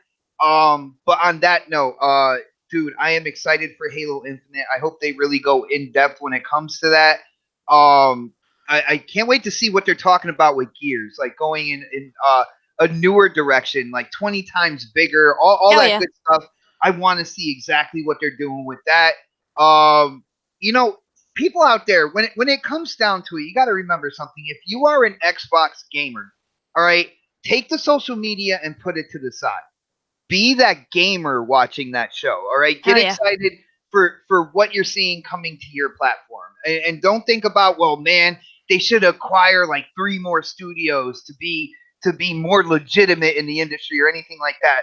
Dude, this show is, well, everybody out there, this show is for you guys, all right? And with that being said, you're talking bold predictions. I've been seeing rumors circulate that quite possibly Halo Infinite, the story mode, could come out at the end of this year, and then the multiplayer could come out in 2020. And if that's the case, if they're doing a living world, they have new stuff to do. They're talking like possibly raid type content, stuff to keep the story going. If they do that, I am all in. I am super excited for it. You guys know how much time I spent on Destiny 2. You take my favorite video Wait a minute. game. So Xbot, you'd be okay with Halo Infinite coming the story mode this year? Yeah, I would be. No. I would be. Me personally, I would be. Yeah, dude, listen. Here's the thing. We're all gonna go out there and spend $600. We're all gonna spend $600 next year. I want that Halo Infinite. I want to come home, and I don't care if I have nothing else. I just want to sit there with Halo Infinite and enjoy that amazing game made for that console. Listen, sir. All right, I didn't cut in on you, man. Okay. I'm sorry, but that was crazy. All right. How about this? Rockstar. I'm all for the generation of options, but that's like driving with your eyes closed. GTA 6 is going to be shown on the Xbox stage at E3 this year, baby. What? No, nothing. What is GTA? What? No, I don't GTA think. 6. No. Dude, hey, if I can reach for the stars here. Okay, yeah, make a bold prediction. I think that's a great prediction. I personally don't think that's going to happen. But let me rebut your whole Halo thing. Down, man. Your release Halo as a single play, the campaign. Dude, first. it's a rumor. I said it's a rumor that's going around within the Halo community, and I thought about it because at first I was like, you know what? Hell no. But you know me as a Halo fan, not thinking about like the YouTube channel, all that good stuff. Me as a Halo fan, if they're doing a living, breathing world where they're adding content to it, they're progressing the story as they go and stuff like that, I would want it as soon as I can get it. You know, that's me. You see now, listen, crap. Will you please? This is the same conversation I had with Crap 2 years ago. Okay, when I told him, let the guys at Turn 10 have some time with the game, make it the best they can. And Crap was like, no, I want that game as soon as it's readily available. I don't care if they add one more car. Just give me the game. And I'm like, that's what you want? A car? Well, here's the thing. Halo, believe it or not, is the reason why they're taking so long in a new engine is they needed to kind of reinvent it, and they needed to go all out. I think half-assing it and releasing only a campaign now would be the wrong way to go about it. Now, that being said, I'm not saying they're going to do it. I know. It's going crazy right now. No. I know what you're saying, dude. I know what you're saying. But I do want to say this. Them releasing some kind of free battle royale Halo thing this year, I could see them doing that to tide people over. You know what I mean? Like if it was tied to Halo 5 or something like that, I could definitely see them doing something like that. So, but I definitely think Halo Infinite is just going to be Halo Infinite. It's going to release having both single player and multiplayer. I can't wait to see what they have in store for Halo excited. Infinite. Halo Infinite has got me so excited. I just hope that, and it's interesting because they're doing some kind of a new dynamic with this game, right? Yeah. Something that probably everybody could sit here and jot down 5 of their thoughts and we'd all get it wrong. But they're going to come out with something. How are they going to balance that, keeping that single player game or that, maybe 4-person couch co-op, whatever you want to call it, a 4-person co-op. They're bringing that back. Right? I know they are. Keeping that spirit alive with the traditional Halo and then still bringing Halo up to 2020 and making it that, listen, not as a negative at all, but making it that games as a service as well, where you can't wait to jump back into Halo because Halo content keeps flying at you every 3 to 6 months. That's going to be an interesting blend for 343 to do. Dude, another thing, and for some rhyme or reason, I don't see a lot of people in the Xbox community talking about this, but Turn 10 are absolute magicians when it comes to running software on specified hardware. You saw what they did with Forza 5, beginning of this generation. Absolutely incredible. Yeah. I can't wait to see what they're going to do with the next motorsport. I feel like they're going to show it at E3. And guys, I can't wait to see what they're going to do with that power under the hood. With the Anaconda and everything like that, that game is just gonna be flawless, man. I can't wait to see that either. I'm excited, guys.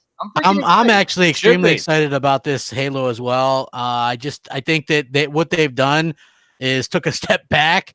Obviously, I don't think Halo 5 was a bad game. As you know, Xbot, I'm more of a I'm bad at the multiplayer.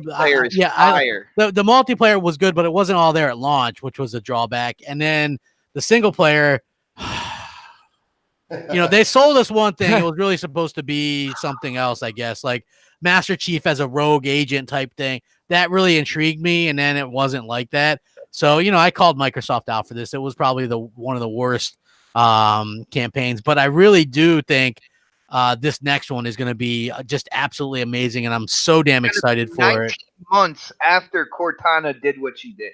Yeah, I mean that's and if you don't. Yeah, and if you don't know what she did some bad shit. She did some bad shit. She did. She did. And with that being said, Knox, what is your thoughts, and do you have any predictions in particular about this E3 from Microsoft? I mean, as far as prediction goes, man, I don't really know. I can't call it. The only thing I can say is I hope that they come through, that they wow us with the information that we're looking for, show some new IP, like you guys already mentioned. I think Mooch already mentioned it. I don't care if it's CG, a 1-minute snippet of something. That's what I want to see. I want to see something new from these new acquisitions that you've gotten that's on the horizon. I'm also very excited about Gears 5, man. I really want to see in what direction they're taking the game. I know it's Gears, but they're saying that they're making this world much bigger and all of that, right? And it's going to be somewhat different because I'm one of the biggest advocates for wanting them to reinvent their franchises. I'm with it. I like what they're doing with Halo Infinite. I like what they're doing with Gears, and I want to see more of it. So I'm excited for those two. I mean, if Halo was to come out on some Destiny type of shit, that would be awesome, bro. Like, one thing I hate about Halo is that they constantly make you drop a gun that you're comfortable with to pick up a crappy one that you don't need because you run out of ammo, right? I'd like to see that. I hate that because I get comfortable with the gun I like. I would love to see a system where you acquire new weapons, you get this loot. You know what I mean? That would be dope. Like that's the kind of thing I want to see, man. I'm just looking forward to it, bro. I want them to come correct. I want them to steal the show, bro. It's theirs to lose, and I don't want them to lose it. You know what I'm saying? I want having a big Halo and a big Gears presence, I think, is huge. Even though, well, the funny thing is, people are going to go, and this is one of those things where Microsoft has nobody to blame but Microsoft. Just like with the shitty scores of State of Decay 2 and some of their other games, those games wouldn't have been as scrutinized if they came in between other big AAA games. And I've said that time and time again, and most people agree. I agree. When you have years where you haven't really, again, they haven't announced a new AAA IP exclusive since 2015. This will be year 4 that they haven't done it. If they don't, having Gears and Halo is phenomenal. But a lot of people are just going to go, another Gears and Halo. Where's the new game? It's not another. It's not another. Look, they gave us back-to-back garbage for a hot minute already. Give us some back-to-back bangers. Gears 5 looking dope, reinvented. I'm all for it. Halo Infinite, I'm all for it. Show a couple of new IPs to get the buzz going and get interest built. I'm with it. A new Fable, I'm with it. I want to see all of that. They do that. 3 new IPs, just show, teaser something, and these 3 established franchises coming back, shiny and polished and new. Bro, that's a great show to me. I hear you. Fred, what do you think, man? Give us your take, man. What is your expectations? I can't really disagree with anything anybody's been saying so far because it's all shit that I want to see. Just to throw a curveball out there, I think one of the studios they pick up will be one we're not expecting, like a Miss Walker or something like that. I know they've been working on a game like Blue Dragon or one of the other games they have out there for a while. What I don't want is it to be just fucking so heavy on Anaconda's news and controllers and stuff like that. And I think we said that this show should be all about the games. And maybe like if they're going to talk about hardware, it should be really, really brief. And that includes Game Pass or, anything around that realm. So I think, like I said, I think one of the studios they pick up will be something we're not expecting. I think they pick up something like a Ninja Gate, not necessarily exclusive. But, damn it, man. Which would be nice, but because considering even if it's a 1-year thing, that's fine. Considering they've made games for Sony and done the same thing, I think they could turn around and do the same thing for Xbox coming into the generation, and knowing that they're still going to get the money on the other consoles as well. So whether it's a Ninja Gaiden or a Splinter Cell, that would be great. I don't think Splinter Cell is going to do it, but maybe Ninja Gaiden might be able to do something like that and get away with it. Ubisoft is just too big of a developer to allow a game like Splinter Cell to just be on. Although Splinter Cell Conviction was. It was, but that was back in the day, and Ubisoft has gotten a lot more, busier since then. So, obviously, we'll get some DLC for some games like probably Division. I think we'll see like the typical games we see on their stage. We'll get some airtime. And I think they're going to do something a little different with this E3. I think, what is that show they have with Nelson that we fucking hate? Inside Xbox. Inside Xbox. I think Inside Xbox is going to play a good Who's this part we? of this. I'll say I'm using the majority rule here. I think Inside Xbox will play a good part because I think a lot of stuff that they can't show or they won't show, I won't say can't, a lot of stuff that they don't have time to show on stage will get airtime on Inside Xbox this time. Like if they just like mention it, like a blurb or something like that, like, oh, this game's here, then I think Inside Xbox will actually be watchable and show some more in-depth gameplay and stuff like that over that hour or two they do a show. So I don't think there's any really big surprises coming up this year. I don't want to hype myself up for it. Maybe that's why I'm kind of downplaying it a little bit because I do this every year where I get super psyched for it and then we get let down. I am excited about this time of the year because this is the year that I get to start looking and digging for shit and leaks and stuff like that and gossip. But a lot of that stuff just doesn't pan out. It doesn't come out to be true. And I've learned that over the last couple of years. So I'm going to hold back a little bit this year and kind of go into this year with just hoping that, it's a good show instead of expecting it to be a good show. Especially with Sony not showing up. I think that they can pretty much put anything out there and it be a successful E3. I just want them to come out with at least like my biggest gripe about this year is if they don't come out with at least 2-3 brand new IPs we've never heard of before, I'm going to be kind of disappointed because everything like the last couple of years we've known what they're going to show well before E3. I think the last E3 was highlighted by the studios. And the E3 before that wasn't a big surprise to us because it was all leaked beforehand, So I think this E3, like, kind of keep things, close to your chest. Don't say anything about what's going on and surprise some folks with something and see what happens after that. Build the buzz for the next generation going forward. But Microsoft has a big problem with keeping people's lips shut, and it kind of fucks their E3 up over the last couple of years. Keep your shit under wraps. It's not easy. Yeah. Yep. Like, keep it tight and let's see what happens and surprise us. Like last year, like the one of the studio acquisitions, I think it was the which one was it? Hellblade. Playground, right? Okay, Hellblade. that one. The Playground was kind of a given, but Ninja Theory one was a shock, and I think a lot of people got surprised by that. And I want, yeah. And I've been saying this for the last Dude, I almost fell out of my seat when they said that. Yeah, we all did. But every E3 we kind of go in. I've said this for the last two.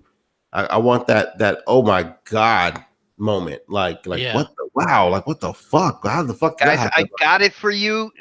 Right here on Xbox Nation tonight. I have one more incredibly bold prediction. If you say Halo again, bot. No, I'm kidding. Go ahead. Kung Fu Chaos remastered by the end of this year.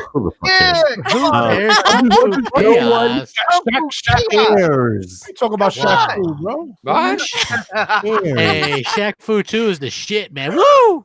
I got that game gifted to me, man, and it was I don't know if they liked me or hated me, but yeah, I got it was a beat 'em up. That's just fun. Yeah. Yeah, I mean, hey. Yeah, I'm not. I'll say this though. Keep everybody in the chat, everybody here, keep your expectations in check. But obviously, enjoy the show. I mean, overall, I just want to see games. I don't care about hardware. Yeah, right. I mean, listen, Foxy, here's the funny thing, right? Because Microsoft is all about what's a generation, right? Like, they're playing stupid. Like, they don't care about generations. But then clearly, they're making new consoles to launch a new generation. So what's the generation? Here's a new box. Here's a new box for you. Here's a couple new boxes for you, right? It's the God box. Like, yeah, exactly. I'm of the opinion that the Xbox One X could be doing much more than they allow it to do because it's held back by this generation itself, right? Like, you can't have a 60 frames per second game versus 30 on the console point. People buy consoles for sort of that parity element.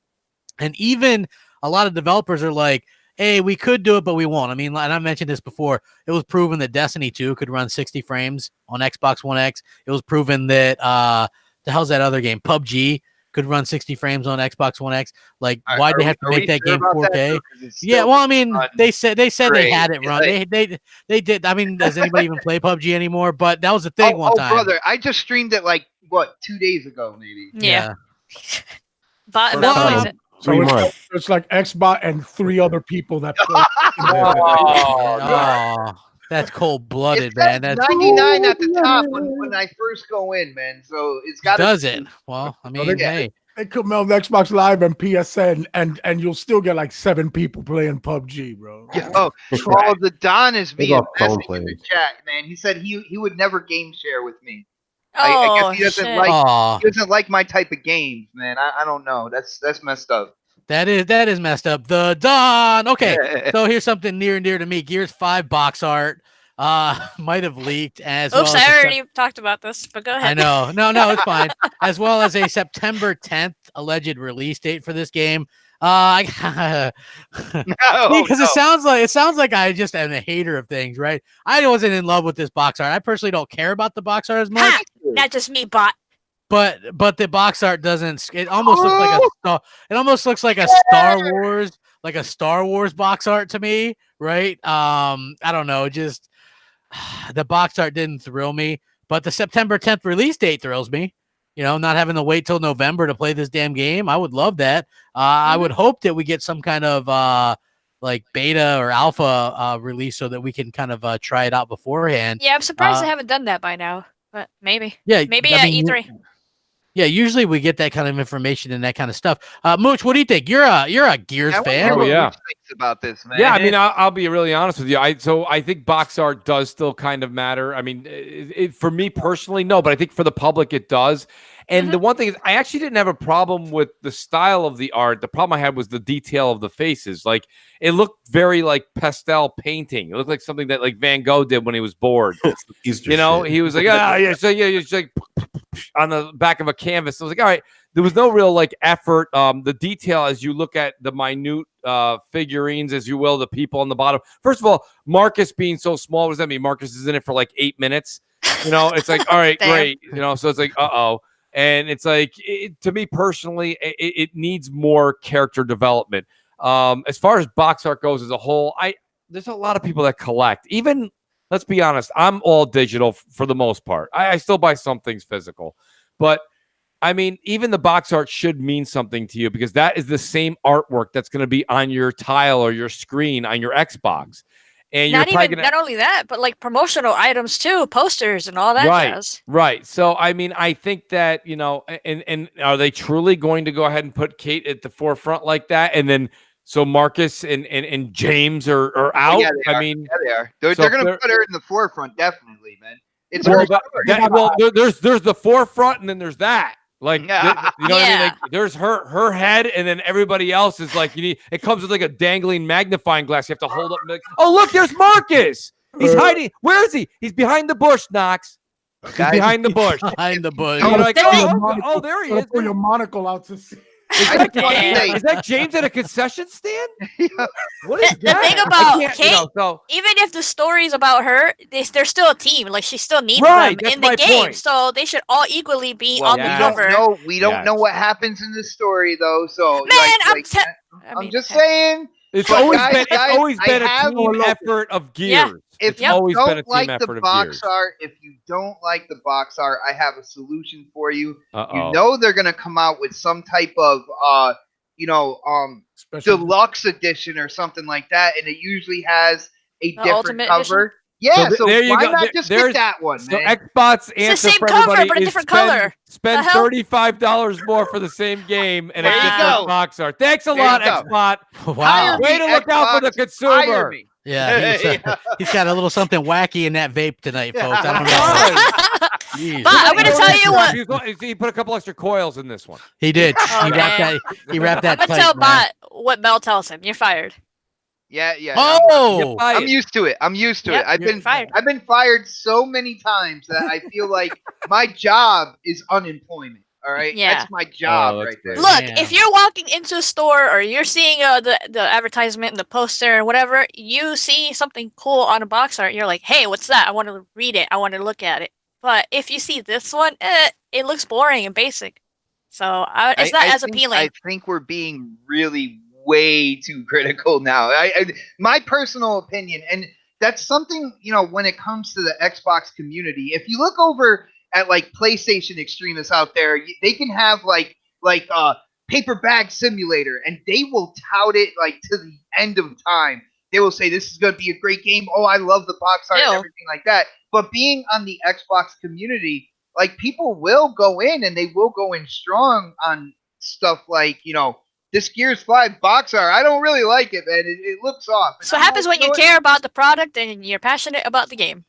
Yeah, I agree. Hey, if you're describing it the other way for the PlayStation fans or whatever, they don't care. So I'm good on that. I don't want to be like Fox, you just nailed it. That was a great point. Like, when you see something that comes out that true fans like love everything about it. I mean, you're walking into sometimes some of these movies, right, in the movie theater, and you see that movie poster that's still hanging as you walk. You have an entrance to the right and the left, the movie posters in the middle, and there's people who look at it and go, "That is just so amazing." You know what I mean? Like, so people already get just hyped before they even go and sit and see the coming attractions. Like, that's the TLC and the care when you see it go from the point of view, the consumer goes to the store, picks up the game, has that box art all the way home. You're sitting there, you're checking it out. You're like, this is just going to be absolutely like dynamic. This is going to be unbelievable. And sometimes if that art or whatever it may be doesn't speak to you that way, it doesn't ruin your experience. That's what I think Xbox saying it doesn't ruin your experience. He's right.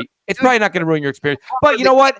You remember the game trailer, and you're like, "Yeah, I'm getting in on that, man." Right, but there's all these things that sometimes come into play for certain people. When I remember a friend of mine used to always look forward to the album art on a CD when he used to go get it. Like, he used to think that artwork sometimes was part of the artwork, right? The artwork is also the music, but sometimes it was also like the design and the logo, because when people see those logos, look at right now when people are like, I'm listening to this track right on Twitter, people are like, yo, I remember that. You know what I mean? Like, that's like the artwork of that album cover or that CD cover. It goes back to nostalgia. And so Foxy holds that so true. And sometimes you guys are like, what is Mooch talking about?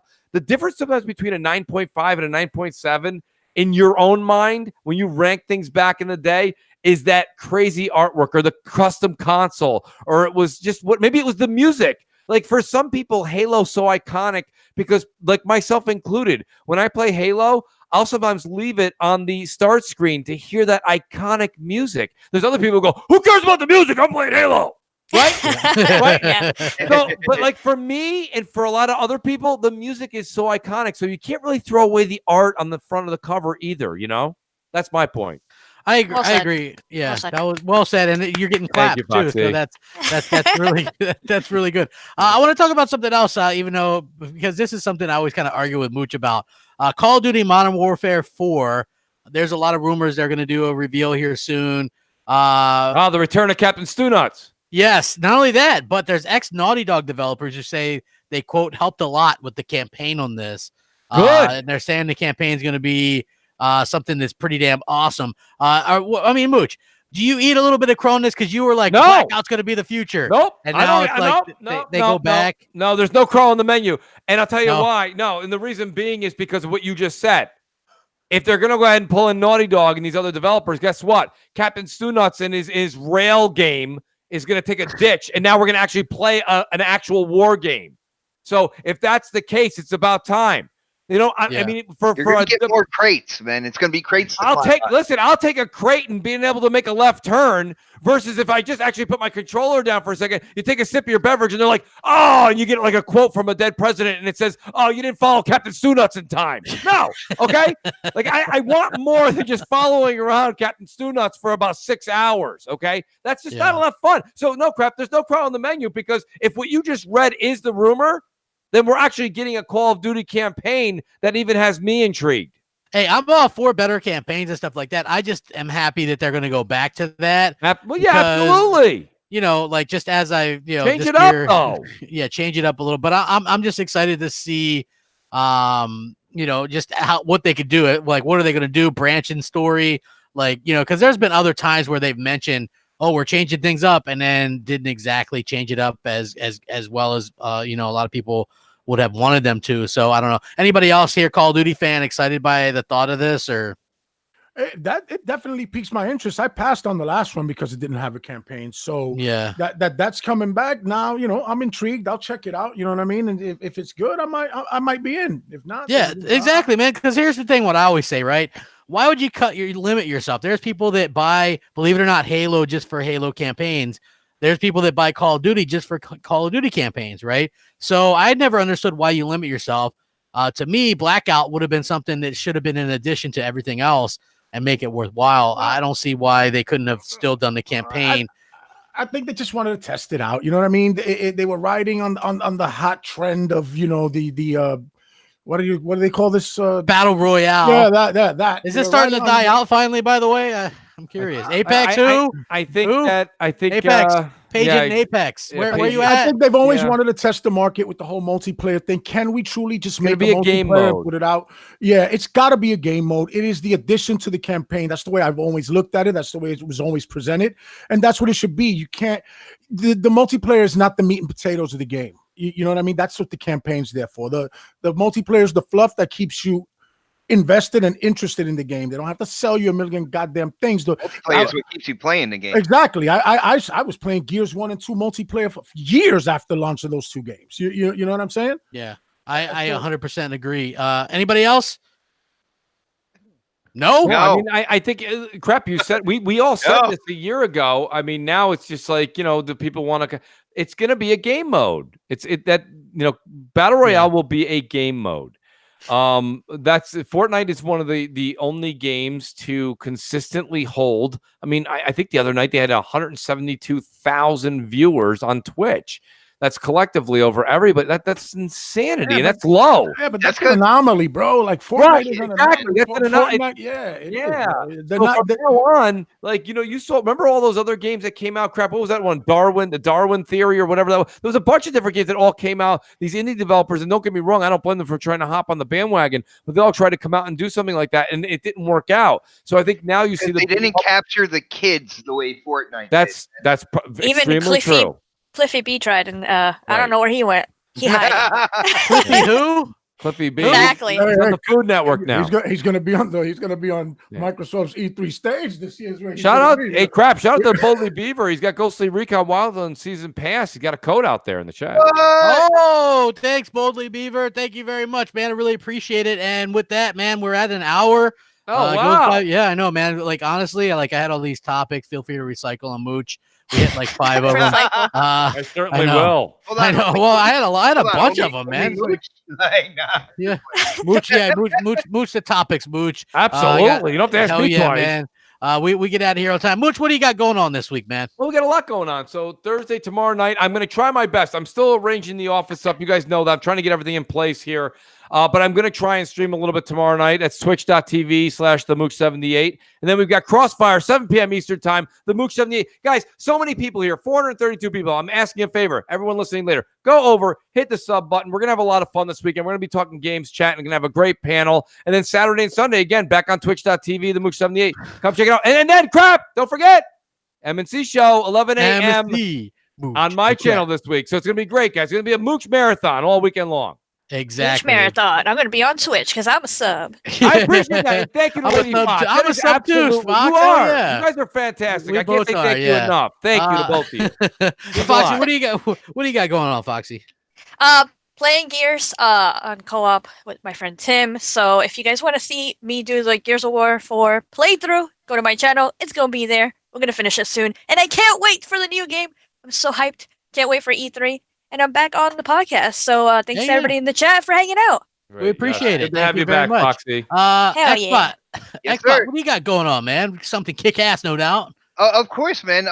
Starting, Friday I'm going to be on Crossfire. Yeah. And that is the official start of the weekend. Start to the weekend, all the gamers out there. And then not only that, but on my channel on Saturday, 7 p.m., it is the next podcast. You see Noximus1 here. You see Predator here on the panel. Going to be joined by myself, K-Mega, and the Angry Otter, Dark Optimus. We are going to have a fire show. So Angry Otter. The Angry Otter. Yeah, dude, we do Angry Otter sounds and everything when he starts talking. I love it. It's absolutely hilarious. But if you haven't checked it out yet, definitely go over to my YouTube channel, Xbot448. Go ahead and hit that subscribe button, and then get the popcorn nice and warm and ready for Saturday, 7 p.m. and join us there. All right, man. We look forward to that, man. And we also have got Noximus Decimus Meridius. What's going on, bro? What do you got going on? Well, I've already put the tweet out there, so for sure this Friday, new In Nox We Trust right here on YouTube. Oh, so before you catch Crossfire, you go catch that. You're gonna love it. I'm telling you, I got some nice shit planned for y'all. Of course, on Wednesdays right here in Xbox Nation. Saturdays, the next podcast with the crew over there. You already know how we get it in. At DNox on Twitter, Noximus1 PSN, Xbox, Steam, the MySpace, all that shit like Press says, you know what I mean? Yeah, MySpace. Fred, he took it from you, man. He just stole it, man. Damn. Don't worry, man. I'll hit you up with like the royalty. price of the price of the new sad edition. You know what I mean? Man, that's expensive, man. We also got we've got Pred. What's going on, man? What do you got going on? Yeah. Nice. High five, Pred. Yes. Fred's muted. Probably. Pred is muted. He said vote Pred, for Xbox. By the way, he's gaming on PC. What's he doing? He's like he'll be on next podcast. Yeah, he's like I don't know where the hell he else might I'm be gonna on be. Crossfire. I might be on. I Fred? might be on other shows. Whoever needs me. And sometimes I game on PC, but mostly I'm Xbox. Xbox rules. Vote Pred. And then he said hashtag Godbox. All right. Hashtag Godbox. And remember, vote Pred on the next podcast later. And with that, Pred, thanks you for joining us again. We'll catch you guys next week. Peace out. Have a good one. Yeah.